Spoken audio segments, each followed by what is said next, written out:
하신 생명의 주 우리 위해 죽이시고 다시 사신 생명의 주 할렐루야 주님만이 소망이고 변함없는 반성이라 주님만이 온 세상을 비추시네 또 죽음에서 부활하신 우리 구주 평강의 왕 주를 믿는 모든 자의 소망 되신 주를 믿네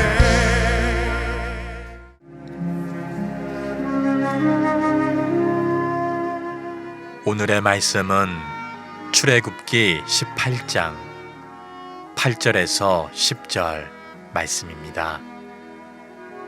모세가 여호와께서 이스라엘을 위하여 바로와 애굽 사람에게 행하신 모든 일과 길에서 그들이 당한 모든 고난과 여호와께서 그들을 구원하신 일을 다 그 장인에게 말하매 이드로가 여호와께서 이스라엘에게 큰 은혜를 베푸사 애굽 사람의 손에서 구원하심을 기뻐하여 이드로가 이르되 여호와를 찬송하리로다. 너희를 애굽 사람의 손에서와 바로의 손에서 건져내시고 백성을 애굽 사람의 손 아래에서 건지셨도다. 아멘. 오늘날을 가리켜서 광고의 시대라고 합니다. 지금도 수많은 광고가 매일처럼 쏟아져 나오는데 세계에서 가장 비싼 광고 무대는 어디일까? 매년 2월 초면 열리는 미국 프로 미식 축구의 결승전 슈퍼볼입니다. 수많은 사람이 몰리다 보니까 슈퍼볼은 모든 것이 다 뉴스거리예요.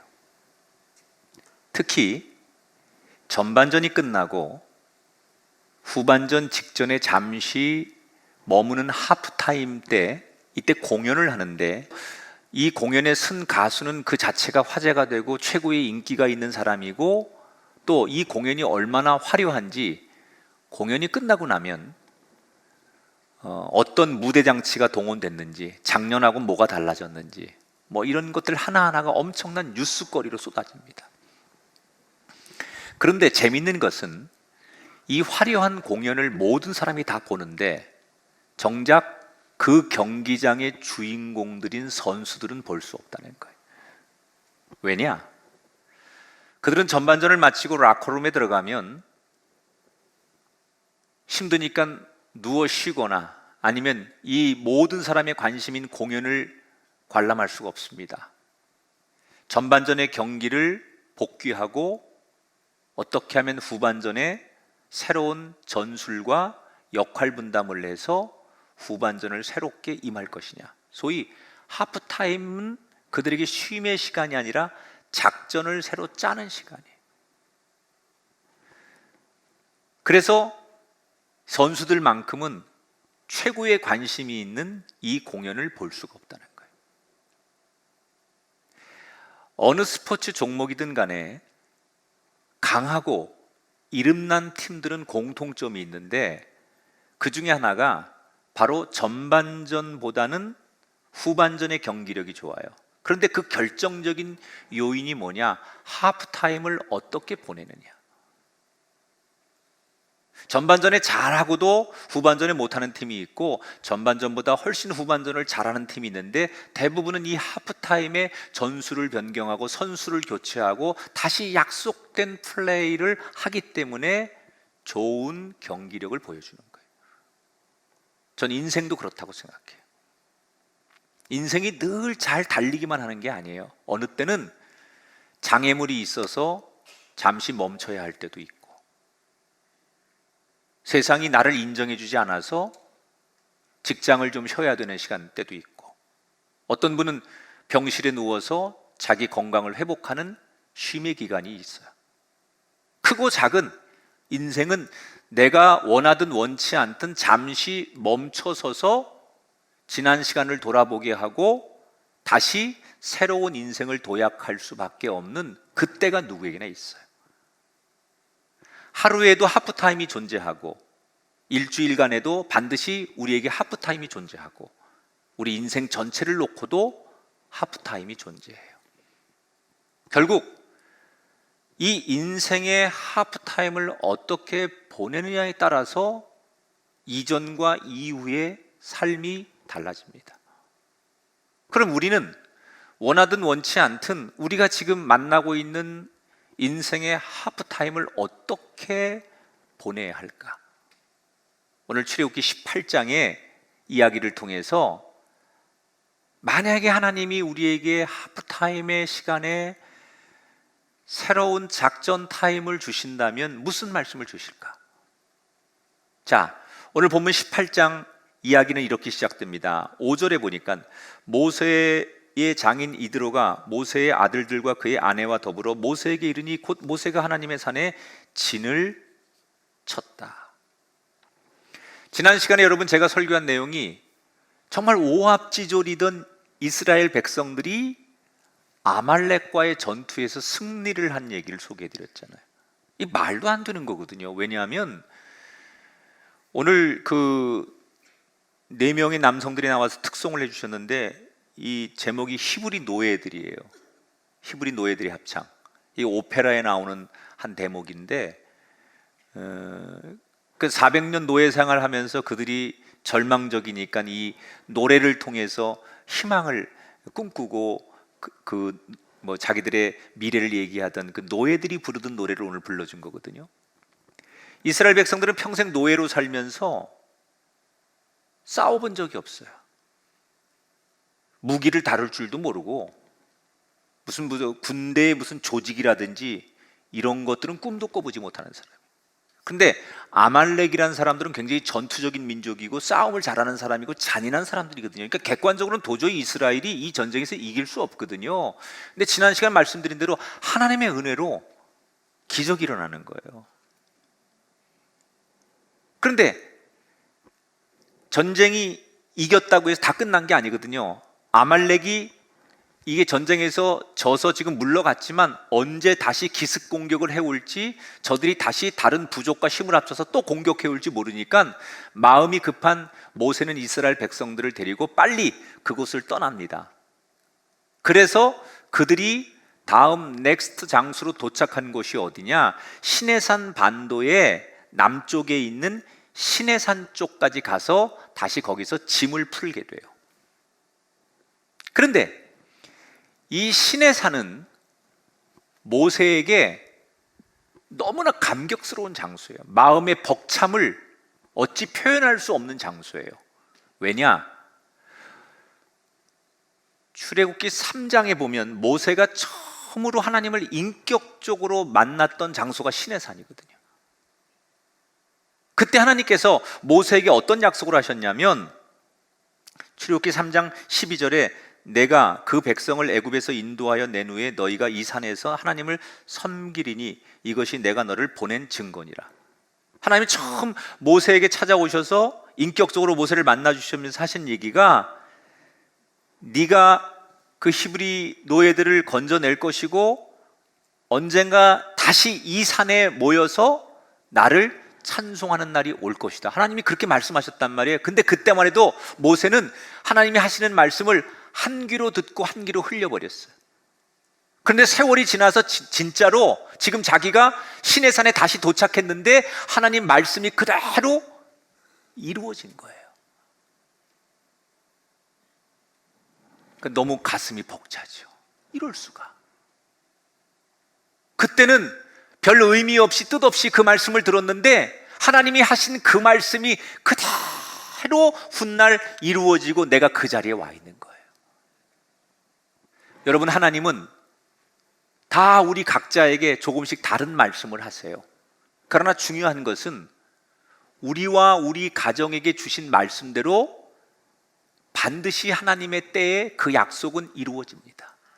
하나님이 여러분에게 주신 말씀, 하나님이 여러분에게 주셨던 메시지는 반드시 이루어진다는 사실을 기억하시고 그때를 기다리고 그 말씀을 붙잡는 저와 여러분이 되기를 주의 이름으로 축원합니다. 그래서 가슴 벅찬 거예요.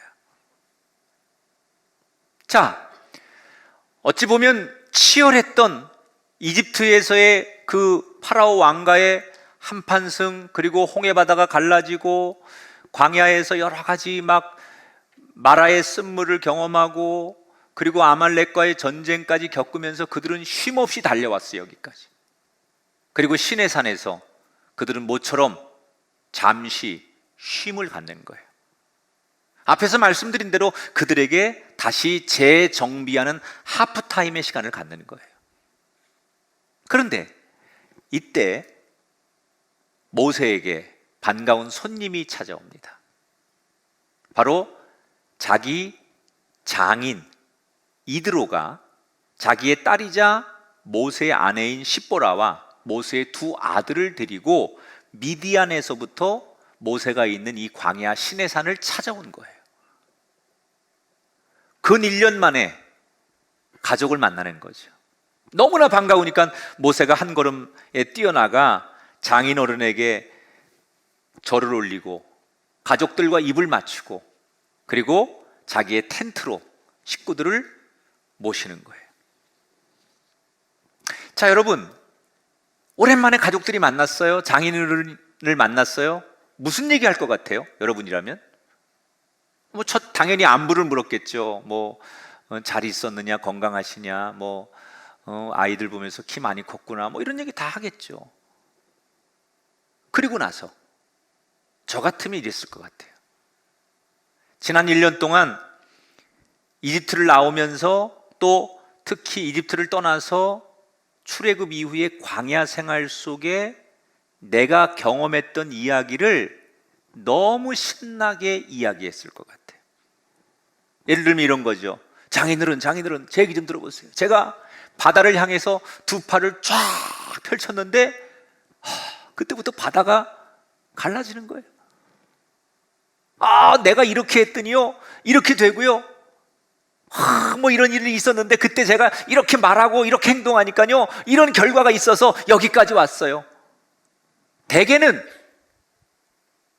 자기가 경험한 여러 가지 이야기를 무용담처럼 늘어놓는 게 상식이죠. 여러분, 얼마나 자랑하고 싶겠어요, 모세가. 기가 막힌 일들이 얼마나 많았어요. 그런데 그 이야기를 자기 장인에게 얼마나 자랑하고 싶겠어요. 그런데 모세는 우리가 예측한 대로 그렇게 하지 않아요. 뭐라고 말하느냐? 8절에 보니까 모세가 여호와께서 이스라엘을 위하여 바로와 애굽 사람에게 행하신 모든 일과 길에서 그들이 당한 모든 고난과 여호와께서 그들을 구원하신 일을 다 그 장인에게 자세히 말하며. 여기 주목할 표현이 있습니다. 뭐라고요? 두 표현이 있는데, 여호와께서 행하신 일, 여호와께서 구원하신 일, 이 두 표현이에요. 모세가 막 흥분하면서 자기 무용담을 늘어놓지 않아요. 오히려 차분하게 여호와께서 그렇게 하셨습니다. 하나님의 은혜입니다.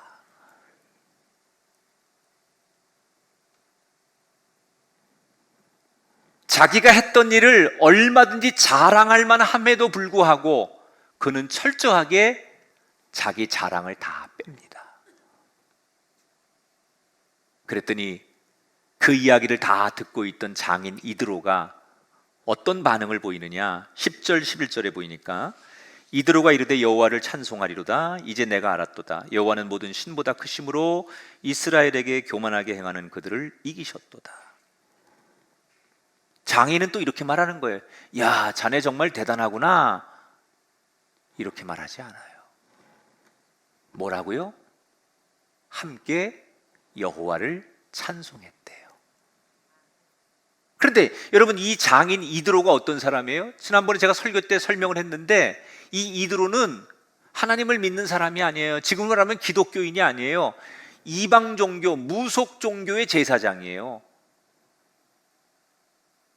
무속인. 그 미디안 지역에서 그 토속 종교의 제사를 집례하는 제사장이란 말이에요. 그러니까 하나님을 모르는 사람이에요. 그런데 자기 사위 모세 이야기를 다 듣더니 그 얘기를 다 듣고서 첫 반응이 뭐예요? 정말 하나님이 대단하시구나. 그 하나님 정말 위대하시구나. 이방 종교 제사장의 입에서 하나님을 인정할 뿐 아니라 하나님을 찬송하고 그 뒤에 보면 그 이스라엘 제사장들과 함께 하나님을 함께 예배하고 제사하는 이야기로 오늘 첫 번째 이야기가 맞춰져요.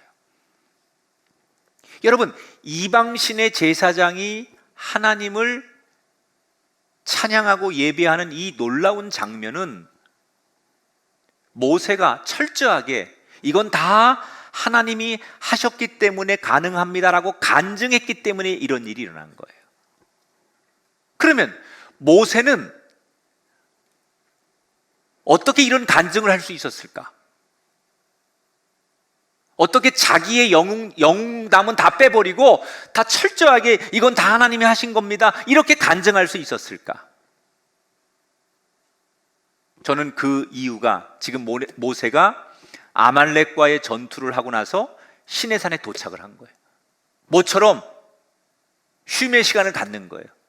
그리고 막 치열하게 파라오 왕으로부터 탈출해서 이스라엘 백성들 수백만을 이끌고 이 광야를 오면서 만나 사건, 그 마라의 쓴물 사건, 여러 가지 사건을 겪으면서 많은 일들을 한번 정리해 보는 거예요. 첫날부터 지금까지 매일같이 이런 일들이 있었고 이렇게 사람들이 항의도 하고 싸우기도 하고 이런 불편한 일도 있었지. 그런 걸 다 종합해 본 거예요. 수없는 사건과 사고가 있었는데 돌아보니 이건 내가 탁월해서 한 게 아니라는 거예요. 가만히 생각해 보면 생각해 볼수록 이건 다 하나님께서 하신 일이에요. 그래서 그 쉼의 시간에 모세는 뭘 한 거예요? 모든 일을 하나님이 하셨구나라고 자기 스스로 정리를 하는 거예요. 그랬더니 어떻게 돼요? 여러분, 모세에게 좋은 일만 있었겠습니까? 어려웠던 일, 마음 상하는 일, 말로 표현하지 못하는 힘든 일이 왜 없었겠어요? 그런데 모세가 그 모든 사건을 지나온 시간을 다 하나님이 하신 거구나 라고 정리를 하고 하나님의 은혜라고 마음을 먹으니까 자기 안에 있던 크고 작은 원망과 불평과 불편했던 감정들이 다 감사로 바뀌고 자기 이야기를 들은 이방인까지도 하나님을 인정하게 되더라는 거예요.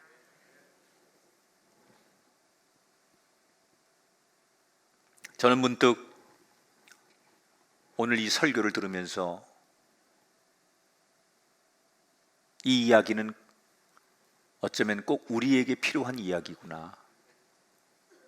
지금 코로나로 인해서 많은 분들이 아무것도 못하고 있는 휴식기를 보내요. 뭘 할 수가 없어요. 교회도 못 모이고 우리가 어디 외국도 못 나가고 모든 것들이 다 정지돼서 우리는 강제로 지금 휴식기를 보내고 있어요. 우리가 원한 건 아니지만 뜻하지 않게 우리 인생에 지금 하프타임을 만났어요. 그렇다면 여러분은 지금 이 지난 1년이라고 하는 이 코로나의 하프타임 때 무슨 생각을 하고 계십니까? 누구를 원망하고 계십니까? 아니면 앞에 일을 생각하면 절망하고 계십니까? 원하든 원치 않든 저와 여러분에게 하나님께서 이런 시간들을 주셨다면 우리가 해야 될 일은 뭐냐? 이 모든 것이 하나님의 뜻이구나. 우리가 모세처럼 한번 이 모든 사건을 하나님의 은혜로 규정하고 정리할 필요가 있다는 거예요. 그러면 내 안에 좋았던 일도 불행했던 일도 이게 다 하나님의 은혜구나. 지나간 시간은 다 하나님의 은혜구나. 이렇게 정리하면 여러분 마음속에 있던 원망, 불평 이런 것들이 사라지고 하나님 앞에 감사하게 된다는 거예요. 그렇게 되면 내 마음속에 있는 절망이 사라지고 다시 새롭게 시작될 내 인생의 후반전이 기대되게 되는 거예요. 여러분, 이런 인생이 되십시오. 이게 세상이냐, 이렇게 살아서 어떻게 살겠느냐, 도대체 앞으로 미래가 있겠느냐, 이렇게 절망하고 이런 것들을 누구 탓하고 누구에게 화살을 돌리고 그런 사람이 아니라 하나님께서 우리 모두에게 더 겸손하라고, 하나님 앞에 무릎 꿇고 기도하라고 주시는 은혜다. 이렇게 이 모든 사건을 은혜로 정리할 수 있는 시간. 쉬면서 불평하고 원망하고 부정적인 생각을 하면서 누구를 욕하는 시간으로 쉬는 시간을 갖는 게 아니라 그 쉼의 시간이 하나님의 은혜임을 다시 한번 정리할 수 있는 조용한 큐티의 시간이 된다면 우린 멋진 후반전도 기대하게 될 줄 믿습니다.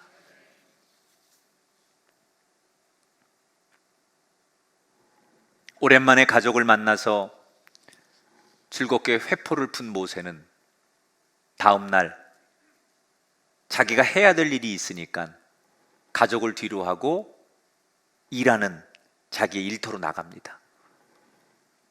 사위가 도대체 무슨 일을 어떻게 하나 궁금했던 장인이 모세가 일하는 곳을 같이 가봐요. 근데 가보니까 세상에 이 장인이 충격을 받습니다. 왜냐하면 모세가 일하는 텐트 밖으로 백성들이 와서 재판을 받겠다고 줄을 서 있는데 그 행렬이 끝이 보이지 않는 거예요. 그러니까 재판을 기다리는 사람들은 그 사람들 나름대로 너무 지쳐 있고, 모세는 앉아서 사람들이 들어오면 그 사건을 다 듣고 재판 판결을 하는데 완전히 기진맥진하는 거예요. 여러분, 지금 수백만 명이 광야로 행진을 하니까 그 안에서 별의별 일이 다 있을 거 아니에요. 근데 자기들끼리 해결이 안 되니까 모든 문제를 사사건건 모세한테 갖고 오는 거예요. 예를 들면 이런 거예요. 어떤 사람이 와가지고 이 집 염소가 우리 아들을 들여받았습니다. 피해 보상을 안 해줍니다. 그러니까 그쪽에서 염소 주인이 아닙니다. 저쪽 아들이 우리 염소를 뿔을 가지고 막 장난치고 괴롭히다가 지가 들이받은 겁니다. 바친 겁니다. 오히려 우리가 피해자입니다. 이러고 서로 막 그런 문제를 가지고 와서 시시콜콜 모세가 그걸 하나님 앞에 기도하면서 물어가지고 재판을 하는 거예요. 근데 이런 재판이 얼마나 많은지 못하는 거예요, 다. 그러니까 기진맥진하는 거예요, 모세가. 저녁에 집에 들어와서 장인이 묻습니다. 자네 매일같이 오늘처럼 그렇게 일하는가? 예, 장인어른, 사람들이 많다 보니까 별의별 사건이 다 있고 또 하나님 뜻을 받아서 재판을 해야 되니까 제가 직접 할 수밖에 없습니다. 그래서 저는 이 일에 매달릴 수밖에 없습니다. 이때 장인이 자네 그러면 죽어. 큰일 나. 그러면서 이분이 삶의 지혜 하나를 던지는 거예요. 두 가지를 얘기합니다. 첫째, 19절 20절에 보니까 너는 그 백성에게 율례와 법도를 가르쳐서 마땅히 갈 길과 할 일을 그들에게 보여라. 뭐라고 해요? 장인이 그렇게 하지 말고 백성들에게 교육을 해라. 가르쳐라. 뭘? 하나님의 말씀을 가르쳐라. 그러면 굳이 모세에게 와서 묻지 않아도 자기들이 하나님 말씀을 기준으로 뭘 해야 될지 판단할 수 있게 만들어줘야 된다. 두 번째로 21절 22절에 보니까 능력 있는 사람들을 천부장과 백부장, 50부장, 10부장을 삼아 작은 일은 그들이 재판하게 해라. 백성들 중에 능력 있는 사람이 있을 거다.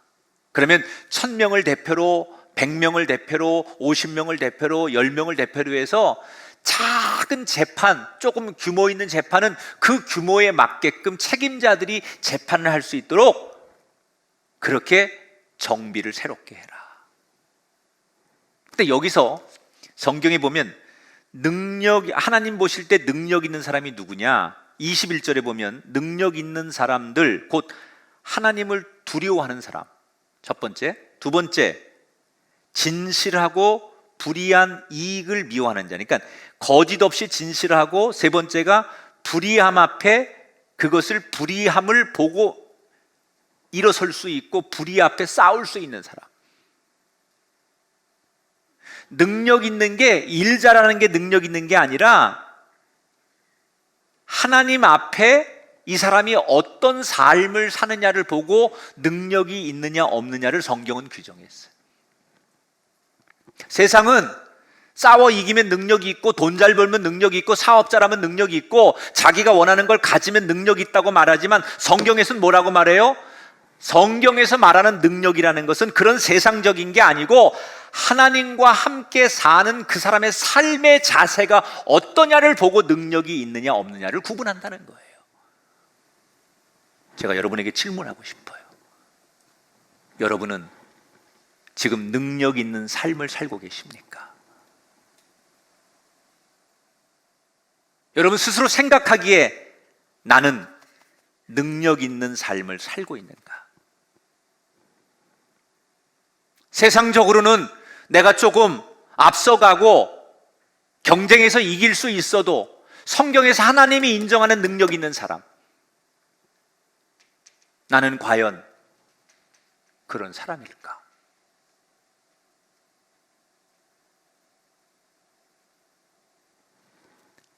장인이 기가 막힌 아이디어를 줬어요. 이게 어른들의 지혜예요. 그러니까 젊은 사람들이 스피드하고 똑똑하고 잘하지만 삶의 지혜는 경륜이 있는, 인생을 많이 살아본 사람에게로부터 듣는 지혜, 이걸 가지면 이런 사람들은 정말 출중한 사람이 될 수 있어요. 근데 모세가 처음에는 장인이 이런 좋은 아이디어를 주는데 못 받아들입니다. 왜냐? 모세 나름대로의 선입견이 있기 때문에. 지금까지 이스라엘 백성들이 보여준 삶의 태도는 어떠냐? 아무리 하나님의 말씀을 가르치고 전해도 깨닫지 못하는 사람들이에요. 은혜를 줘도 조금 지나면 불평하고 하나님을 원망하고 이런 사람들이에요. 그러니까 이런 사람들을 경험하고 이런 사람과 함께 지내왔기 때문에 아무리 좋은 제도를 갖다 주고 좋은 방법을 갖다 줘도 이 사람들은 변화되지 않는 사람들이다. 아직 그만한 그 깜이 되지 않는 사람들이다라고 모세가 단정을 짓는 거예요. 근데 장인으로는 이런 내막을 모르고 그렇게 하면 안 된다고 이론적으로는 좋은 제도를 주었지만 모세가 생각하는 이스라엘 백성들은 이런 것들을 해낼 만한 능력이 있는 사람들이 아니라고 생각하는 거예요. 그런데 장인이 계속해서 권면하는 거예요. 그래도 해봐라. 그래도 해봐라. 그래서 결국 모세가 마지못해 장인의 이야기를 듣고 해봅니다. 결국 계속 설득하니까 그래도 한번 해보자 하고 25절 26절에 모세가 능력 있는 사람들을 택하여 우두머리를 삼음에 그들이 모든 작은 일은 스스로 재판하더라. 하나님 말씀을 가르치다 보니까 다 노예들이고 형편없는 줄 알았더니 그 중에 인재가 보이기 시작하는 거예요. 전혀 생각지 않았던 리더감들이 보이기 시작하는 거예요.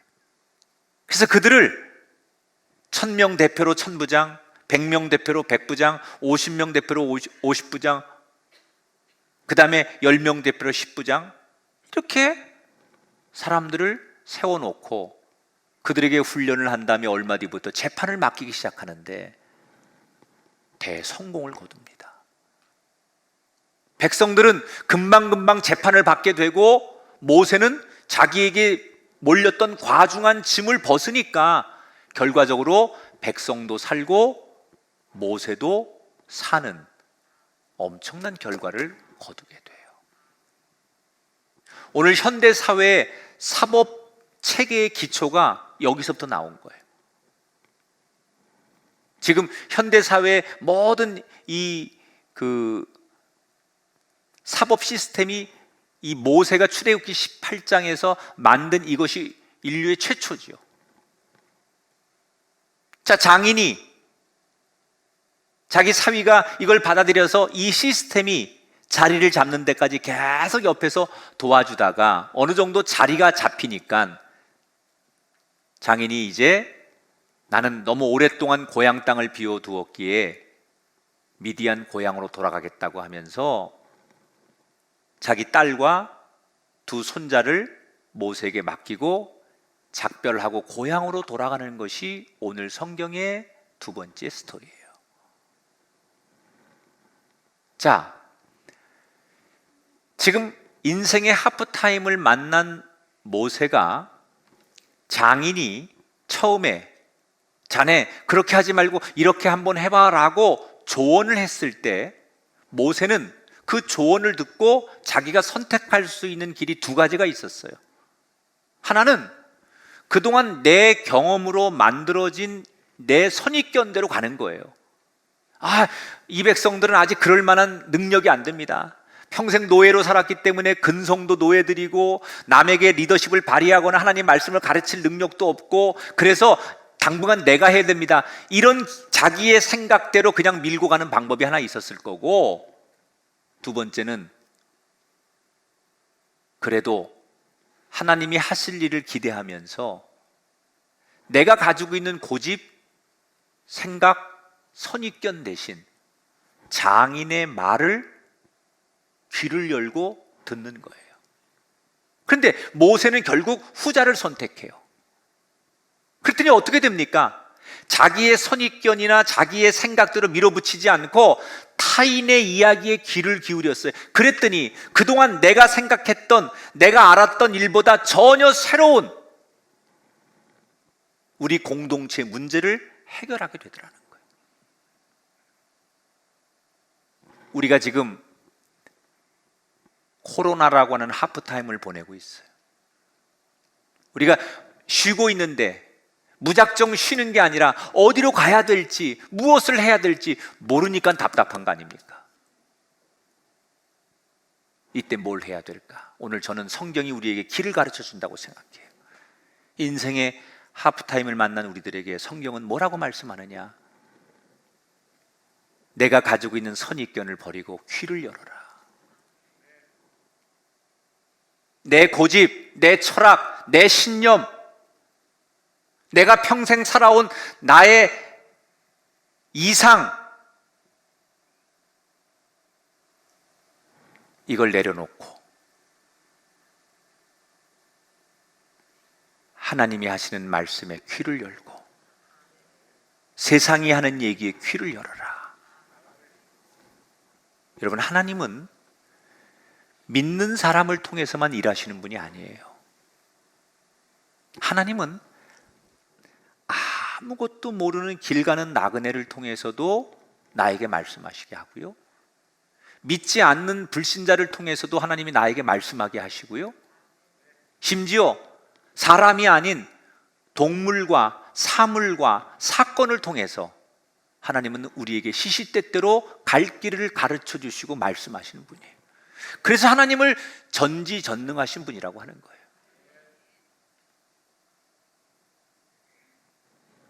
우리가 그 하나님께 뭘 하면 되겠습니까? 기독교의 최고의 정점은 부르짖는 기도가 아니에요. 기독교인들의 능력은 말에 있지 않아요. 영성의 최고봉은 주님 말씀하옵소서, 종이 듣겠나이다. 이게 가장 우리가 고차원적인 신앙이 돼야 돼요.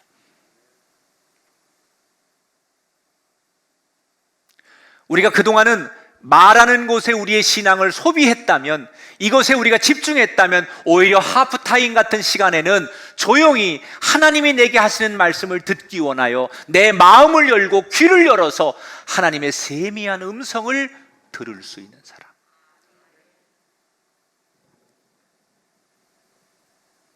이렇게 하프타임을 보내고 멋진 후반전을 만들어가는 저와 여러분이 되기를 주의 이름으로 축원합니다. 따라합시다. 말씀하옵소서. 주의 종이 듣겠나이다.